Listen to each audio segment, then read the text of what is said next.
নমস্কার বন্ধুরা, প্রথম আমি গ্যাসটাকে জ্বেলে দিচ্ছি, তারপরে আমি দেখাচ্ছি। আমি 4টে ডিম নিয়েছি। ডিম 4টে দিয়ে আমি দো পেঁয়াজা বানাবো। আমি ডিম সেদ্ধ করার সময় নুন দিয়ে সেদ্ধ করে নিয়েছিলাম। কড়াইটা গরম হয়ে গেছে, এবার আমি দিয়ে দিচ্ছি সরষের তেল। তোমরা চাইলে এটা সাদা তেলও বানাতে পারো। আমি এখানে 2-3 চামচ সরষের তেল দিয়ে দিলাম। তার মধ্যে দিয়েছি হলুদটা দিয়ে আমি ডিমটাকে ছেড়ে দিচ্ছি ভাজার জন্য। লাল লাল করে ডিমটাকে আমি ভেজে নেব। এই যে ডিমটাকে আমি তুলে নিচ্ছি। তুলে নিয়ে আমি দিয়ে দিলাম 1 চামচ, ছোট 1 চামচের মতো জিরে ফোড়ন। তার মধ্যে দিয়ে দিলাম একটা শুকনো লঙ্কা। যে যেরকমের ঝাল খাবে সে সেরকমের ঝাল দেবে। তোমরা যদি ঝাল খাও তাহলে আরও লঙ্কা দিতে পারো।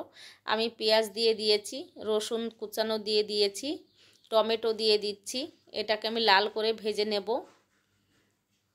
দিয়ে দিলাম ধনে জিরে গুঁড়ো 1 চামচ করে, ছোট ছোট 1 চামচ।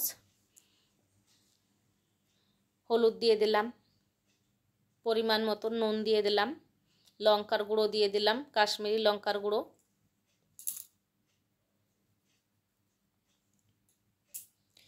এটাকে আমার ভেজে নিয়ে আমি তুলে নিচ্ছি। এই একই কড়াইতে আবার আমি তেল দিয়ে দিলাম 3-4 চামচের মতন। সাদা জিরে ফোড়ন দিয়ে দিচ্ছি। আমি ডুমো ডুমো করে রেখেছিলাম রসুন কুচাইয়ে দিয়ে দিলাম। ডুমো ডুমো করে রেখেছিলাম পেঁয়াজ কুচানো দিয়ে দিলাম। এর মধ্যে দিয়ে দিলাম টমেটো, একটা টমেটো দিয়ে দিলাম, ছোট একটা। আমি এই মশলাটাকে আমি পেস্ট করে নেব। কড়ার মধ্যে মশলার মধ্যে আমি দিয়ে দিলাম অল্প করে একটু নুন দিয়ে দিলাম, কারণ ওই মশলাটার মধ্যে আমি নুন দিয়েছি, তার জন্য কম নুন দেবো এখানেও। দিয়ে এটাকে পেস্ট করে আমি এই গ্রেভিটাকে দিয়ে দিলাম। দিয়ে এই গ্রেভিটাকে ভালো করে কষে নেব তেল ছাড়া পর্যন্ত। তারপরে দিয়ে দিলাম ডিম। আমি এতে একটুও জল ব্যবহার করব না। আমি দিয়ে দিলাম কাসুরি মেথি।